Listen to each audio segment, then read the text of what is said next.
முற்றம் இணையதள தொலைக்காட்சி நேயர்களுக்கு வணக்கம். இன்றைக்கு நமது அரங்கிற்கு தமிழறிஞர் இலக்குவனார் திருவள்ளுவன் அவர்கள் வருகை தந்திருக்கிறார்கள். இன்றைய அரசியல் சூழல்கள் பற்றியும் தமிழ் மொழியை பற்றியும் தமிழறிஞர் என்பதால் அவரிடம் நாம் கேட்டு செய்திகளை பெறுவோம். ஐயா வணக்கம். ஐயா வணக்கம். ஐயா ஐயா தேர்தல் பரபரப்பாக போயிட்டுருக்கு. 4 கட்ட தேர்தல் முடிந்து விட்டது. அடுத்த இன்னும் 3 கட்ட தேர்தல் நடக்குது. இந்த தேர்தல் முடிவுகள்லாம் வரப்போகுது ஜூனில். தேர்தல் முடிவுகள் புதிய அரசு பொறுப்பேற்ற பின் அந்த புதிய அரசு என்னென்ன பண்ணணும்னு நினைக்கிறீங்க ஐயா? நான் முதலில் முற்றம் நேயர்களுக்கு என் வணக்கத்தை தெரிவித்துக் கொள்கின்றேன். ஒரு மூத்த ஊடகவியலாளரான உங்களுடன் பேசுவது மகிழ்ச்சி அளிக்கிறது.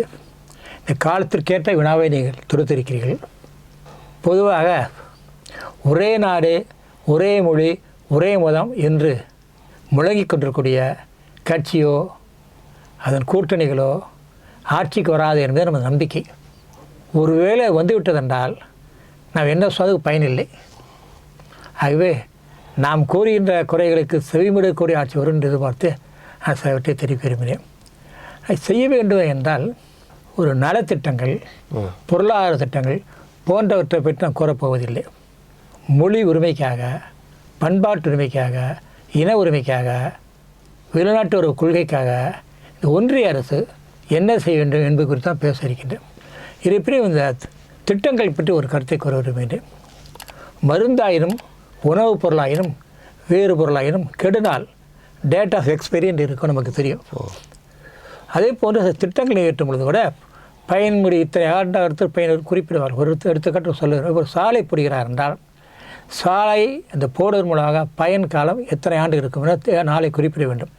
அந்த நாளுக்குள்ளாக சாலை குண்டும் குழியுமாக இப்பொழுது இருப்பது மாதிரி என்றால் அந்த ஒப்பந்தக்காரருக்கும் அதை மேற்பார்வை செய்து அந்த பணியை செய்த அதிகாரிகளுக்கும் தண்டனையும் அதனை மறுசீரமைப்புக்கான செலவினை அவர்கள் ஏற்க செய்ய வேண்டும்.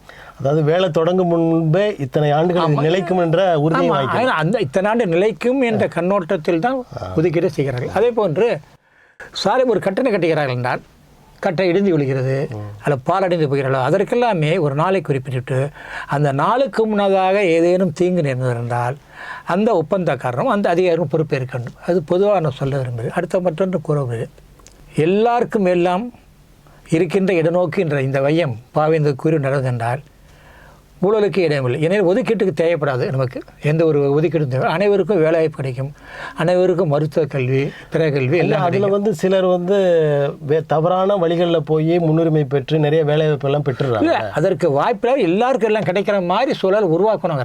சரிங்க. எல்லாருக்கும் எல்லாரும் எதையும் தேவை. இப்போ திண்டாட்டம் இருக்கிறதுனால முன்னுரிமை கேட்குறாங்க. இந்த திண்டாட்டத்தில் கண்டிப்பாக இடஒதுக்கீடு நமக்கு தேவையான ஒன்று, அது மறுக்கவே முடியாது. ஆனால் அது வாய்ப்பு இல்லாத அளவுக்கு அனைவருக்கும் அனைத்தும் கிடைக்க வேண்டிய அளவு நாடு மாற வேண்டும். அது அந்த பண்பாட்டு உரிமை பற்றி கூற வேண்டும், அது கூற வேண்டும். மொழி உரிமை பற்றி.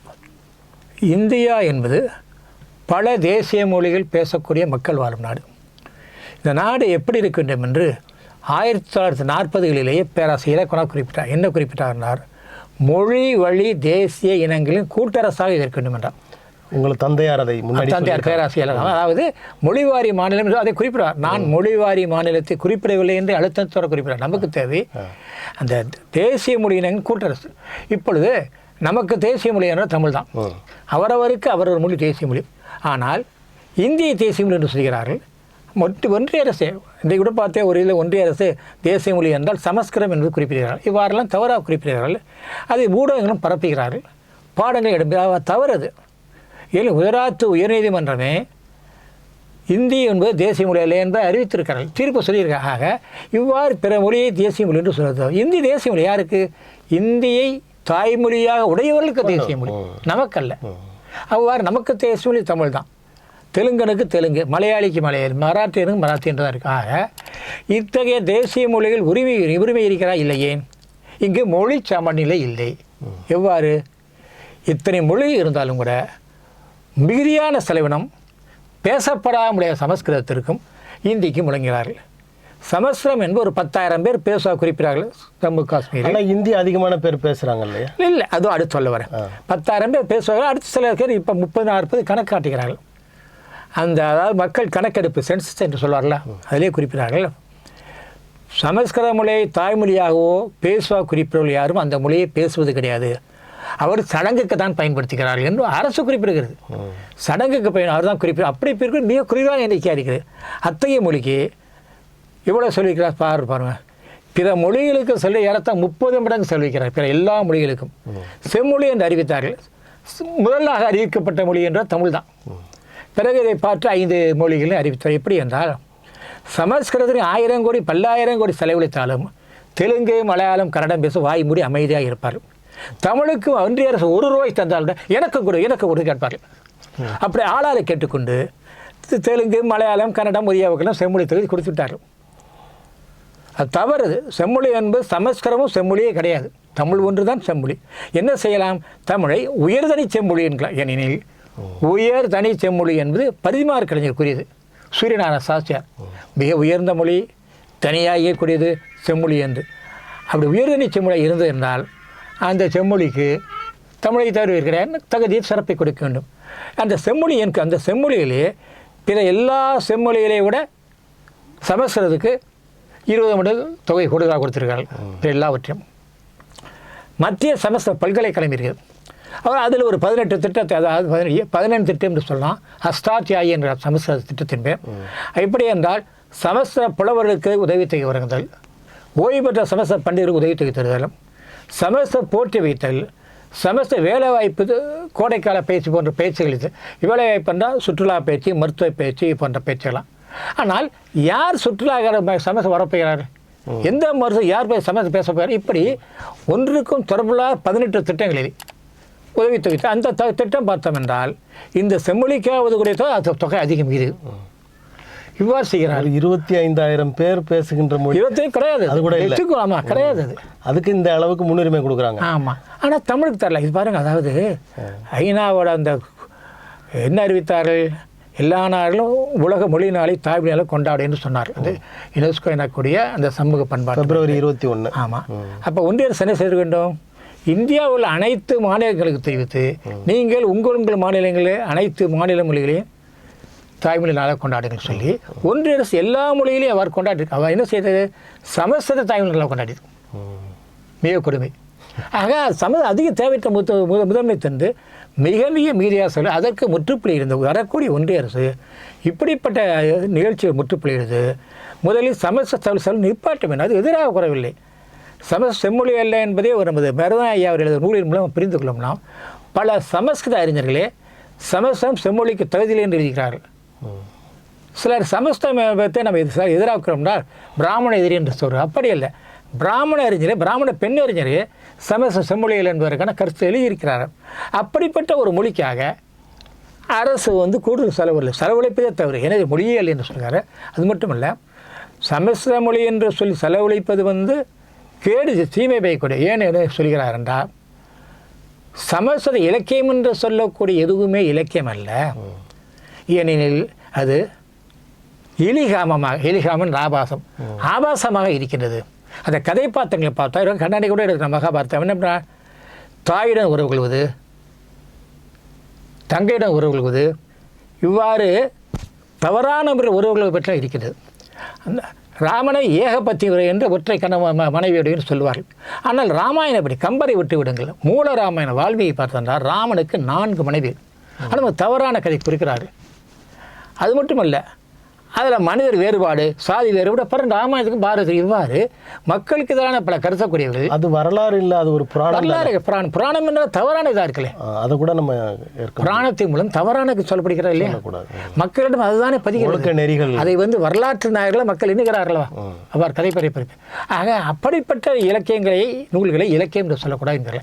ஆக இலக்கியமே இல்லாத பொழுது அது எப்படி செம்மொழியாக இருக்கும் அப்படின்னு கேள்வி கேட்கலாம். ஆக சமஸ்கிருதம் செம்மொழி இல்லை என்கின்ற காரணத்தினாலையும் அவ்வாறு அவர் வாதப்படி வைத்துக்கொண்டாலும் கூட ஒற்றை மொழிக்காக எல்லா மொழிகளை விட கூடுதல் நீதி ஒதுக்கீடு தரக்கூடாது என்பதற்கும் அமையக்கூடிய அரசு இதை நிப்பாட்ட வேண்டும். எந்தெந்த வகையெல்லாம் சமஸ்கிருத நிதி உதவித்துறை நிறுத்திவிட்டு அவ்வாறு தமிழுக்கு தரும். ஏன் தமிழ் ஒரு உயர்தனி செம்மொழி என்கிறார், தமிழுக்கு அத்தகைய திட்டங்களை தரும். நீ இந்தியை பற்றி கேள்விப்பட்டு, இந்தி பெரும்பான்மை மொழி என்று தவறாக கூறப்படுகிறது. ஏனெனில் புள்ளி விவரப்படி பார்த்தீங்கன்றால் 1900 எடுத்த புள்ளி விவரம், 960 எடுத்த புள்ளி அப்படி பார்த்தோம் என்றால் இந்தியா பேசக்கூடிய மிக குறைவாக இருப்பார்கள். இந்துஸ்தானி மொழி என்று பேசப்பட்டு கொண்டது. பின்னால் வரும் பொழுது என்ன பண்ணுகிறார்கள் என்றால் மைதிலி, போஜ்புரி போல ஒரு 70 மொழிகளை இந்தி பேசக்கூடிய மக்களாக கட்டியிருக்கிறார்கள். பேராசிரியர் இலக்கம் எங்கள் தந்தையாத குரல் நெறியதிலே ஒரு கட்டுரை வந்து எழுதியிருப்பார். எப்படி என்னென்ன மொழிகளை எப்படியெல்லாம் செய்திருக்கிறார்கள், ஏமாற்றிருக்காங்க. இப்போ அந்த மொழிக்காரர்கள் கூட அப்படியே இந்திக்கு மாறிட்டாங்களா? ஆமாம், ஏன்னா சூழல் எழுத்து எல்லாம் எப்படி அவங்க சேரநாடு செந்தமிழ் நாடு, தங்கள் மொழியும் தனித்தன்மையும் இழந்து சேரநாடு என்பது செந்தமிழ் விளங்கிய நாடு, தொல்காப்பியம் பிறந்த நாடு, சிலப்பதிகாரம் பிறந்த நாடு, பதினெட்டு பிறந்த அந்த நாடு எப்படி முழு மலையாளமாக மாறியது? பைய மாறிவிடுகிறார்கள். அவ்வாறு மாறிவிடுகிறார் அவர்கள் தங்களை தாய்மொழி அளிக்கிறார்கள். இந்த எழுத்துக்களை அரசு என்ன செய்கிறது? அன்ற அரசு ஒன்றிய அரசு குறிப்பிடும் குறைவான தொகை, அதை பற்றி 1 கோடி இருந்தாலும் குறைவுதான். குறைவான தொகை பேச மக்களுக்கெல்லாம் எழுத்துக்களை அந்த தேவநாகரி மொழி எழுத வேண்டும் சொல்லிவிடுகிறது. அப்படி சொல்லி பரப்பி விடுகிறது. ஆக என்ன ஆகிறது? அங்கே அந்த மொழிகள் அழிந்து விடுகிறது. ஆக இந்தி என்பது கணக்கெடுப்பின்படி பெரும்பான்மை இல்லை. சரி, கணக்கெடுக்கின்படி பெரும்பான்மையாக என்ன பேசுகிறார்? 100க்கு 30 விழுக்காடு பேச சொல்கிறார். அப்படி என்றால் 70 விழுக்காடு இந்தி பேசாதவரானே. அப்போ 70 விழுக்காடு மக்களுக்காக 30 விழுக்காடு மொழிக்கு செலவழிக்கலாமா? நீ செலவழி, இந்தி தாய்மொழியோடைய படத்திலும் செலவழி. ஏன் மீறி பல செலவழி? ஒன்றிய அரசா மொழிகளிடையே ஒரு சமநிலையை பேண வேண்டும். சமநிலை பேண எல்லா மொழியும் சம அளவிலே நீ நிதி ஒதுக்கீடு செய்ய வாய்ப்பு வசதி எல்லாம் கொடுக்க வேண்டும். அது மட்டுமல்ல, அதாவது எங்கள் தந்தை 62 குறிப்பிட்டார்ன்றா செம்மொழி என்று சமஸ்கிருதத்திற்கெல்லாம் சமஸ்த புலவர்களுக்கெல்லாம் ஆண்டுதோறும் நிதி உதவி தருகிறார்கள். தமிழுக்கும் தர வேண்டும். இன்றைக்கு 250 சமஸ்கிருத புலவர்களுக்கு மாதந்தோறும் 50,000 உதவித்தொகை வழங்கப்படுகிறது. மாதந்தோறும் ஒருவருக்கு 50,000, அப்படி 29 பேருக்கு 50,000 ஆண்டு பாருங்க. அவர் அது வந்து செம்மொழி திட்டத்தை ஒன்று இருக்கிறது. தமிழுக்கும் அறிவித்தார்கள். ஒரே ஒரு முறை நாடாளுமன்றத்துக்கு அமைச்சர் தமிழுக்கு கொடுப்பாங்க. தமிழ் இதுவரை ஒருவருக்கு கூட தரவில்லை. அதாவது இப்போ செம்மொழி அதாவது இள அறிஞர் விருது கொடுக்கிறார்கள் சிலர், அது கூட சரியாக கொடுப்பதில்லை. அந்த புள்ளி ஒரு பரசல குறைவாக 10 பேர் கொடுக்குறாங்க, 5 பேர் கொடுப்பாங்க. புது செய்தியாக இருக்கா? 29 பேருக்கு மாதம் 50,000, 250 பேருக்கு ஆமாம் 50,000 கொடுத்து வருகிறது பாருங்கள். அப்போ தமிழுக்கு எங்கே கேட்டேன் கொடுக்கணுமா இல்லையா? எப்படி செம்மொழி திட்டம் ஏற்றுக்கொண்டார்களோ பாலி பிராகிருத மொழி கூட கொடுக்கிறார்கள். ஏன் அந்த பாரபட்சம்? அதாவது காங்கிரஸ் வந்தாலும் அந்த பாரபட்சம். இந்த பாஜகவுடைய சில மொழி திணிப்புக்கெல்லாம் மூளை வைத்தே காங்கிரஸ் தான். அவெல்லாம் தொடங்கி வைத்தது. ஆனால் அதை விட வெறிப்படுத்தியிருக்கிறார்கள். அதே சமயம் நான் வந்து ராகுல் காந்தி வேறுபாடாக பார்க்கிறேன். இந்த பழைய நேரு காங்கிரஸையோ இந்திரா காங்கிரஸோ பார்த்து விட்டுவிட்டோம்னா, ஏனெனில் நம்ம செய்த தவறுன்னு சொல்லி ஒத்துக்கிட்டு இல்லை. அது மட்டும் இல்லை, தான் தலைவராக வரவில்லை, கட்சித் தலைவர்னு பிடிவாதமாக இருந்தார். அவர் எப்பொழுது சேர்ந்திருந்தாலும் இவர் வேணுமென்று நடித்திருந்தார். பாருங்கள், தலைமை பொறுப்பு அல்லார், உறுதியாக கொள்கை. அதுபோன்று தமிழ்நாட்டுக்கு பக்கத்தில் சில கருத்துக்கள் எங்கு சென்றாலும் அவர் சில கருத்துக்கள் கொள்கை படிப்பெல்லாம் எனக்கு பிடித்திருக்கிறது. இத்தனைக்கும் காங்கிரஸ் ஆட்சி என்பது இலங்கையில் ஈழத்தமிழர் கொல்லப்படுவதற்கு காரணமாக இருந்தார். அந்த அச்சம் நமக்கு இருந்தாலும் கூட அவரிடம் நடுநிலையோட சில உண்மையில ஏற்றுக்கொள்ள என்ற நம்பிக்கை இருக்கிறது. அதே போன்று இன்றைக்கி இந்தியாவிற்கு வெளிநடத்தக்கூடிய பெருமை தமிழகம் அதோட தாளி நிற்கிறது. இந்த இருவரும் இணைந்தோம் என்றால் இருந்த செயல்பாட்டில் தான் இன்றைய இந்தியா கூட்டணிக்கு முதன்மை இவர்களாம், பலர் இருக்கலாம், முதன்மை இவர்களாக அந்த கூட்டணி ஆட்சியில் ஒருவேளை மு.க. ஸ்டாலினுக்கு அவர்கள் பொறுப்பை தந்தார்கள் என்றால் ஏற்றுக்கொள்ள வேண்டும். தலைமை அமைச்சரோ துணைத் தலைவரோ ஏற்றுக்கொள்ள வேண்டும். நான் தமிழ்நாட்டால் கூட இருந்து கொள்கின்றேன், நாம் செல்ல வேண்டும். அவ்வாறு இருப்பது நமக்கு நல்லது. அது இந்த நேரத்தை சொல்ல விரும்புகிறது. கண்டிப்பாக செய்ய வேண்டும். இந்த திமுக ஆட்சியில் சில குறைகள் இருக்கிறது. குறைகள் ஆட்சியில் இல்லை, எல்லா ஆட்சியிலும் குறைகள் இருக்கிறது. இந்த ஆட்சி குறைகள் அதை நிறைகளையும் பார்க்கணும். இன்றைக்கு இந்தியாவிற்கு வழிகாட்டியாக தமிழ் மாநிலம் இருக்குது. அதிகமாக திமுக ஆகட்டும் அதிமுக ஆகட்டும் மீதியான நலத்திட்டங்களை அறிமுகப்படுத்திய ஆட்சி என்றால் தமிழக அரசு தான். மீதியான நலத்திட்டம் அறிமுகப்படுத்தும். பல துறைகளில் முன்னணியில் தமிழகம் இருக்குது. அது மட்டும் இல்லை, ஒரு முற்போக்காக கூட பகுத்தறிவு கூட பார்த்தா தமிழக அரசு இன்றைக்கு. ஆக இத்தகைய அரசு இந்தியாவிற்கு வழிகாட்டக்கூடிய நிலையில் தமிழ்நாடாக இருக்குது. ஆக இப்படிப்பட்ட தமிழக அரசை தமிழ் ஆளுங்கட்சி அவர்கள் முன்னணியாக கொண்டு இருக்க வேண்டும். ஆக இந்த வரக்கூடிய இந்த ஆட்சி எதுவாக இருந்தாலும் ஒன்று அவர் எந்த ஆட்சி வந்தாலும் அவர்கள் தங்களை தேர்தலில் இருக்க என்ன கூறோ அதை அப்படியே நிறைவேற்ற வேண்டும். அது ஒன்றும் முடிந்துவிடும். பொதுவாக நீங்கள் சொல்கிறது என்னென்னா மொழிகளுக்கு அதற்குரிய மொழி பண்பு, அதாவது மொழி சமநிலை. நான் தமிழ் பேசுகிறேன், நீங்கள் 2 சமம், ஹிந்தி பேசுகிறாங்க, அவங்களுக்கு சமம், எல்லாம் சமந்தான். அதை பார்ப்பட்டு மொழி பேசக்கூடிய எண்ணிக்கை சிறப்புகளுக்கு கொடுப்பது இல்லை. அப்போ தமிழ் வந்து நிறைய பேர் பேசுகிறாங்க. இப்போ 10 லட்சம் பேர் பேசுகிறாங்கன்னு ஒரு உதாரணத்துக்கு வச்சுப்போம். இந்தி வந்து ஒரு 1,00,000 பேர் பேசுகிறாங்கன்னு வச்சுங்க. இதில் அந்த நிதி ஒதுக்கீடு 1,00,000க்கு தகுந்த மாதிரி அதாவது மொழி செம்மொழினா அவர் மக்கள் எண்ணிக்கைக்கு ஏற்பதான் இருக்கும். எண்ணிக்கையே நூல் வளங்கள் இலக்கிய வளங்கள் நிறைந்த மொழி தமிழ் தான். இப்போ சமஸ்கிருதம் என்ன பண்ணிக்கிறார் என்றால் சமஸ்கிருத நூலுக்கு உதவி பண உதவி எண்ணிக்கை தான் மொழி சமஸ்கிருத பத்திரிகைகளுக்கு உதவி தான். எந்த பற்றி யார் படிக்கப்படுறார்கள் நூலகங்கள் இங்கே தமிழ்நாட்டில் நூலகம் இருக்கிறது. ஆனாலும் கூட ஆண்டுதோறும் அந்த நூலகத்திற்கு நிதி உதவி புத்தகங்கள் வாங்குவது கிடையாது. அவர்கள் ஆண்டுதோறும் சமஸ்கிருத புத்தகங்கள் பத்திரிகைகள் வாங்குவதால் நிதி உதவி தருகிறார்கள், இலவசமாக விளம்பரங்கள் தருகிறார்கள். இவ்வாறு மிகுதியாக சொல்லி சமஸ்கிருதத்தை ஒன்றும் செய்ய வேண்டாம். இதெல்லாம் நானாக கற்பனை சொல்லலை. நீ ஒன்றிய அரசின் அந்த வரவு செலவு திட்டத்தில் பார்த்தா சொல்லலாம், சமஸ்கிருத அமைப்பில் எடுத்து பார்த்த புரியலாமல் எந்த அளவுக்கு செலவழிக்க அதே தமிழுக்கு செலவழிக்க பிற மொழிக்கு எல்லா மொழிக்கு சொல்லாக மொழி சமநிலையை பேணுவனாக வரக்கூடிய ஒன்றிய அரசு மொழி சமநிலையை பேணும். அடுத்த பண்பாட்டு உரிமை. ஏன் பண்பாட்டு ஒரே ஒரு இதை சொல்லிட்டு, அதாவது மொழி பேசுகிறவர் ஒவ்வொரு மொழியும் பேசுகிறவர்களின் எண்ணிக்கைக்கு தகுந்தாற்போல் நிதி ஒதுக்கீடு வேண்டும் அப்படின்றது சொல்லலாம். எண்ணிக்கை இருக்கணும், மொழியின் வளத்திற்கு தகுந்த மாதிரி இருக்கும். சரி. தமிழில் வந்து நிறைய கருத்து வேறுபாடுகள் வந்து இல்லை.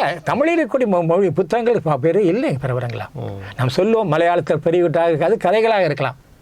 பல இலக்கிய வளங்களும் எந்த மொழியிலும் இல்லை. ஆக அந்த இல வளத்துக்கு ஏற்பார்கள் வளமும் எண்ணிக்கையும் கணக்கில் கொள்ள வேண்டும். ஆமாம். சரி, அப்போதான் சிறப்பாக இருக்கணும். சரி, அடுத்து அந்த பண்பாடு பற்றி. அதாவது அண்மையில் தீர்ப்பு ஒன்றை பார்த்தோம்.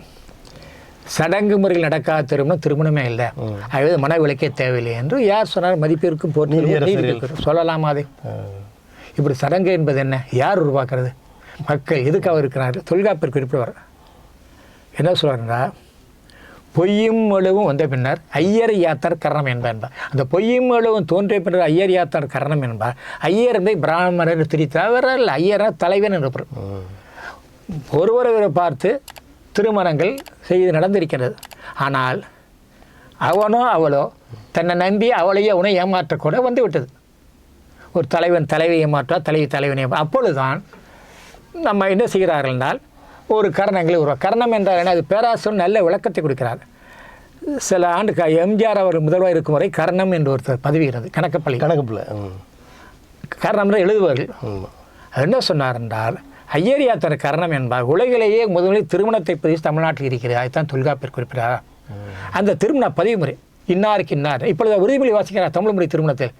இன்னாருக்கு இன்னார் இன்னார் மகளாக இன்னாருக்கு இன்னார் இன்னார் திருமணம் செய்கிறேன், இன்பத்திலும் துன்பத்திலும் சமநிலையை பங்கேற்க உறுதிமொழி இருக்க. அது எழுத்துமொழியாக சொல்லுவீர்கள். ஆக அப்படிப்பட்ட வந்தது எப்பொழுது தவறுகள் இருந்து உணர்ந்திருக்கிறது. ஆனால் அகநானூற்று 86 பாடலில் தமிழ்நாட்டு திருமண முறை புரியுது. அதில் எந்த இடத்திலும் பிராமணர்கள் வரவில்லை, எந்த சடங்குகளோ அதுதான் தமிழர் திருமணம். அப்புறம் தமிழ்நாடு இருந்தது, பிராமணர்கள் இல்லை எப்படியெல்லாம். அதுதான் நமக்கு பின்பற்ற வேண்டும். ஆனால் சிலப்பதிகாரத்தில் வரும் என்ன சொல்வார்கள்? மாமுது பார்ப்பான் மறைவெளி காட்டிட தீவள மந்தி என்று திருமண முறை சொல்லார். அங்கே பார்ப்பான் பிராமணரை குறிப்பிடவில்லை. பார்ப்பா ஸ்காலர் அறிஞர்கள் முதிய இப்பொழுது பார்த்தா பல சம்பவங்களை நீங்கள் பார்த்தார் என்றால் அந்த அவர்கள் குடும்பத்திலே யார் மூத்தோ அவரால் தாலி எடுத்து கொடுப்பார் திரும்ப செய்திருக்கிறார். அதே போல் மாமுது பார்ப்பா செய்திருக்கிறார். ஆனால் தீவளம் வந்து என்ற அந்த தீவளம் வருவது அவர்களது சமணர்கள் பழக்கவது. இப்பொழுது நீங்கள் பார்த்திருந்தால் சென்னையை விட பல புத்த மதத்தை பின்பற்றுகிற இப்பொழுது பார்க்கலாம். குறிப்பாக தாங்கள் அம்பேத்கர் வழியில் செல்கிறோம் என்று சொல்லுகின்ற புத்த மதத்தை பின்பற்ற அவர்கள் பாருங்களேன், பாலி மொழியை பேசி வழிபட வணங்குவார்கள். ஆமாம், பௌத்த மொழி பாலியை சொல்லுவார்கள். ஆனால் அவர்கள் அதுக்கு அந்த மொழி தாய்மொழி கூட உடையவர்களாது. அதே போன்று அந்த சமண முறைக்காக அவர் என்ன பண்ணுகிறார்? அந்த மாதிரி நெருப்பை சுற்றி நெருப்பு கோயில் கூட சென்னையில் இருக்குல்ல இருக்கு. அது மட்டும் இல்லை, தீ என்பது பலருக்கு ஒரு தீமையை அழிக்கக்கூடிய என்ற பொருளே வழிபாடு. தீ ஒளியாகட்டும் ஒளி வணக்கம் இருக்கக்கூடிய ஒன்று. அதை பார்த்து ஒரு அச்சம் இருந்திருக்கு மக்களுக்கு. அச்சம் பின்னால் வணங்குவதன் காரணம் தீ வந்து ஆக்குகிறதெல்லாம். தீயதை ஆக்கி நல்லதாக்கிறது. சமையல் என்ன பெரிய தீ நல்லதாக்கிறது. அந்த வகையில் ஆக்கமும் கேடும் தீ வருகிறது இருக்கு ரெண்டு பேர். ஆக அந்த அடிப்படை தீவளம் வந்து மறைவழி காட்டேன். அடுத்தது திருநாவுக்கரசர் கோயில் வகைகளை சொல்கிறார். அவர் என்ன சொல்கிறார் தெரியுமா? இறைக்கோதும் மறையவர்கள் தொழுதேற்றுவதற்கும் இளங்கோயில்ங்கிறார். என்ன சொல்கிறேன்னா, ரிக்குவேதம் ஓதக்கூடிய மறையவர்கள் அவர்கள் தொழுது வணங்குவதற்காக இளங்கோயில் கட்டப்படுவார். எப்பொழுது? திருநாவுக்கரசர் அவர் கிபி 7ஆம் நூற்றாண்டு காலத்துகிறார். அப்போலாம் வரி ஆக என்ன தெரிகிறது? ரிக்கோதும் மறையவருக்கு என்று தனி கோயில், அதாவது வேதம் ஓதுவர் தனியாக ஒரு இளங்கோயில் இருந்தால் என்ன பொருள்? அது ஒரு சமஸ்த கோயில் வழிபாடு இல்லை. நாம் தவறில் காலங்காலமாக 1000 ஆண்டு இருக்கிறோம் என்று சொல்லிக்கிட்டோம். இல்லை, இது அந்த இளங்கோயில் முதலில் எதை குறிப்பிட்டது என்றால், ஒரு கோவில் புதுப்பிக்கிறார்கள், இதன் காரணம் குடும்பங்களுக்கு செய்கிற ஏதோ புதுப்பிக்கிறார். அந்த புதுப்பிக்கும் பொழுது இடைக்காலமாக ஒரு கோயில் கட்டுகிறார்கள், அதை இளங்கோயில் சொன்னார்கள். பின்னர் இதையே இவருக்கு சமஸ்தம் ஓதுபவர்களுக்காக உண்டாக்கப்பட்டவை இளங்கோயில் சொல்கிறார். ஆக அப்பொழுதுதான் சமஸ்தம் உள்ளே வருகிறது. இன்னும் நீங்கள் பார்த்தீங்கன்னா சிறுதெய்வ வணக்கங்கள் வழிபாடக்கூடிய கோயில் எல்லாம் சமஸ்தம் அடியோடு கிடையாது. ஆனால் இந்த இடையிலே சில ஆண்டுகள் முன்பு 2000 முடியக்கூடிய காலங்களே இந்த காஞ்சியில் ஒரு மட தலைவர், நான் எல்லா மதத்தையும் ஒன்று சேர்க்கிறேன் என்று சொல்லிக்கொண்டு சமஸ்தத்தை சிறுதெய்வ பூசாரிகள்லாம் சொல்லி பூத்தி இருக்கிறார். இது பல சிறுதெய்வ வணக்க கோயில்கள் பார்த்தீங்கன்னா அந்த கோயிலே அவர்கள் தமிழும் தெரியாது, சொல்லுவாங்க, அதுவும் தெரியாது, சமஸ்த சொல்கிற மாதிரி சொல்லிக்கிட்டு இருக்காங்க. அப்படி திணித்து கொண்டீர்கள். ஆனால் கிடையாது, நமக்குரிய நமது மொழி தமிழன், தமிழ் மொழி தமிழருக்குரிய கடவுளை வணங்கிவிடும். அங்கே எங்கே சமது அவ்வாறு இருக்கும்போது தமிழன் ஒரு தமிழச்சியை திருமணம் செய்வோம், தமிழச்சி ஒரு தமிழை திருமணம் செய்ய எங்கே சமஸ்தம் சடங்கு ஏன் தேவைப்படுகிறது? தேவையில்லையே, தவறு என்று நீதிபதி கூறுகிறார்கள். ஆக இந்த ஒன்றிய அரசு புதிதாக வரக்கூடிய இந்த அரசு என்ன செய்ய வேண்டாம், இப்படிப்பட்ட பித்தலாட்டங்களை ஒழிப்பதும் மற்றொன்று செய்ய வேண்டும். நீதிபதிகள், உயர்நீதிமன்ற நீதிபதிகளும் உச்சநீதிமன்றங்களும் பெரியாரை பற்றி ஒரு பாடத்தை வைத்து படிக்க வேண்டும், எழுத வேண்டும், சொல்ல வேண்டும். பெரியார் கடவுள் மறுப்பாளராக இருக்கலாம், ஆனால் அவர் கூட பின்னால் தான் கடவுள் மறுப்பாளராக மாறினார். ஆனால் பகுத்தறிவு இன்றைக்கு பெரியார் மட்டும் உலகளாவிய கடவுள் மறுப்பாளர் வேறு, பெரியார் எனப்படும் கடவுள் மறுப்பாளர் வேறு. என்ன வேறுபாடு? உலகில் உள்ள பிற கடவுள் மறுப்பாளர் கடவுள் இல்லை என்பதை மட்டும் அடிப்படையாக கொண்டு. ஆனால் பெரியார் அவர்கள் என்ன பண்ணார்? ராமசாமியார் பெரியார் என்ன செய்தார்? மூட நம்பிக்கை ஒழித்தார். சாதி அவர் அடிப்படை அவரே குறிப்பிட்டார், நான் சாதிக்கு எதிராகத்தான் முதலில் செய்கிறேன். சாதி மதத்திடம் தொடர்பு மதத்தை எதிர்க்க வேண்டி வந்தது. இந்த மதம் பல சடங்கு போன்றவற்றுக்கு இருந்தது, அதை எதிர்க்க வேண்டியது. இந்த மதம் என்பது ரிக்கு மனு போன்றவர்களாக அதோட இணைந்திருந்தால் அதை எதிர்க்க வேண்டி வந்தது. இப்படி படிப்படியாக நான் ஏன் இப்படி எதுவும் சொல்கிறார்? அவர் நோக்கம் முதலில் கடவுள் மறுப்பே கிடையாது, சாதிக்கு எதிராக தான் வந்தார். அது அவர் சொன்ன வார்த்தை, அது உண்மை. ஆக இப்படிப்பட்ட அவர் கடவுள் மறுப்பை மறந்து விட்டு இதெல்லாம் மறைவதற்கு, இதெல்லாம் அழிவதற்கு அந்த கடவுள் மறுப்பு என்ன செய்ய வேண்டும்? பெரியார் பகுத்தறிவு கருத்துக்களை அதற்கேற்ற பாடமாக வைத்து படிக்க, அதற்கு எல்லா நீதிபதிகளையும் பாதிக்கலாம். கண்டிப்பாக உயர்நீதிமன்ற உச்சநீதிமன்றம் படிக்க வேண்டும், பிற நீதிபதிகளும் பாடமாக வைக்க வேண்டும். அவர் பார்த்து எழுதும் பாடமாக வைக்கலாம், மனப்பாடம் எழுத வேண்டாம், அவர் பார்த்து எழுதக்கூடிய பாடம் வைக்கலாம். அப்படி வைக்கிறது மூலமாக கொஞ்சம் பகுத்தறிவு சிந்தனை வந்து இப்படி மூட நம்பிக்கை வைப்பார். அடுத்தது பாருங்கள், தமிழ் கோயிலே ஏன் தமிழ் வழிபாடு மறுக்கிறார்கள்? கலைஞர் எப்பொழுது முதல்வராக வந்தார்? தமிழிலும் அர்ச்சனை செய்யப்படும். இல்லை, கலைஞர் எப்பொழுது சொன்னார்? அவர் முத்தமிழை கலைஞர் மு கருணாநிதி அவர் தமிழ் வழிபாட்டாக சொன்னார் அல்லவா? இன்றைய ஏன் வரவில்லை? நமக்கு ஏன் முடியவில்லை? சும்மா சில கோயில் செய்கிறதாக இருப்பது உண்டு. இப்போ என்ன சொன்னார்கள்? அங்கே அறிவிப்பலகை இருக்கும், அந்த பூசாரம் தொடர்புகளை வேண்டும், தொலைபேசி தொடர்பு உண்டு, அவர் வருவார். எதற்கு தொடர்புகளை வேண்டும்? நமது கோயிலை தமிழுடைய இந்த பூசார் நம்ம ஏன் தொடர்பு? நான் பல இடங்களில் பார்த்தபடி இல்லை, அது ஒரு பெயரில் வரிப்பாக தான் இருக்கிறது. நான் சில அறநிலையத்துறை கோயிலாம் கேட்டால் அப்படியே அங்கே இருக்காங்க, இங்கே அறிவிச்சிருக்கான்னு கேட்குறாங்க. கோயிலை பேசி கேட்டதுக்கு அது வந்த பிறகு சில தொலைபேசியில் கேட்டால் நான் இருக்கா இல்லையா? ஆக எதற்கு அந்த தொலைபேசி அந்த பூசாரியை கூப்பிட வேண்டும்?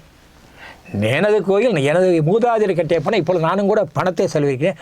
இந்த கோயில் நான் எனது கடவுளை வணங்க, எனது மொழியில் வணங்குவேன். நீ தமிழில் பூசை செய், முடிந்து விட்டது, அவ்வளவுதானே. சமச வேணும், அவர்கள் தனியாக எங்கே செய்து கொள்ளட்டும். ஆக தமிழ்நாட்டில் தமிழில் தான் பூசை இருக்க வேண்டும், அவர் மாநிலம் அவர் மொழிக்கு பூசை இருக்கின்றன. இந்த புதிதாக அவர்கள் ஒன்றிய செய்ய வேண்டும். முதல் அடுத்த கல்விக்கு வரும். நீ கல்வியை பார்த்தீர்கள், நம்ம தமிழ்நாட்டு தலைவர்கள் இந்தி எதிர்க்கும் என்று சொல்வார்கள், சமஸ்த எதிர்க்கும் என்று சொல்வார்கள். என்ன இந்த பழைய பேச்செல்லாம் பார்த்தோம்னா மிகுதியாக இருக்கும், இப்படியெல்லாம் பேசியிருக்கும், மிக வீரமாக பேசுவார்கள். இந்திய பிறகு நாங்கள் இந்திய எதிர்க்கவில்லை, இந்திய திணிப்பு எதிர்க்கிறோம். ஆனால் இந்திய எதிர்க்கு இந்திய திணிப்பு எதிர்க்கு பேசுகிறார் தார. இவர் இந்திய திணிப்பு எப்படி திணிக்கப்படி என்று கூட தெரியவில்லை. இன்றைக்கு 17 மேல்நிலைப்பள்ளி என்பது அதான் மெட்ரிகுலேஷன் போய்விட்டது. ஏன்? அந்த +2 என்ற சொல்ல 10 கூட்ட 2 போன பிறகு 10ஆம் பிரிவு எல்லாமே மாநில கல்வி தான் இருக்குது. மாநில கல்வி இருக்கும் பொழுது அங்கே மாநில கல்வியை எப்படி இந்திய அவங்க கற்றுக் கொடுக்க ஏற்பாடு செய்கிறது? இளமழலை, இதை எல்கேஜி, முதுமழலை, என் கையெல்லாம் இந்தி ஏன் சொல்லி கொடுத்துருவேன்? யாருக்கு தேவையில்லை? இந்த ஒன்றிய அரசு என்ன செய்ய வேண்டும் என்றால், எல்லா மாநிலங்களும் அந்தந்த மாநில மொழிகள் தான் கல்வி மொழியாக இருக்க வேண்டும். இந்தி என்பது தேவையில்லாத ஒன்று. மாநில உரிமைக்குள் தான் கல்வி இருக்க வேண்டும். இருக்க வேண்டும். உரிமைக்குள் மட்டும் இல்லை, அது மாநில மொழியாக இருக்க வேண்டும் என்று அறிவிக்க வேண்டும். இல்லாட்டி சில பேர் எனது உரிமை, நான் இந்தியை படிக்கிறேன்னு சொல்லக்கூடிய ஆள்கள் இருக்கின்றார்கள். ஆக மாநில அந்த மொழியில் தான் இருக்க வேண்டும், வேறு மொழி இருக்க, வேறு மொழி படிக்க வேண்டும். அது சில சலுகைகள் யார் என்று பார்த்து செய்ய வேண்டியதான். ஆக அந்த மாநில மொழியில் இருக்க வேண்டும் என்று அது ஒரு இயக்கம் கூட தொடங்கலாம். அதாவது தமிழ் மொழி வழியாக கல்வி கற்க வேண்டும் தான் பேராசிரியர் கூட சிறை சென்றார், இந்திய பாதுகாப்பு கை. எனவே அவரது நினைவு நாள் செப்டம்பர் 1 கூட மாநில மொழி கல்வி நாள் என்று குறிப்பிட்டு அதை பரப்ப வேண்டும். பல மக்களுக்கு ஐயா அறியாமை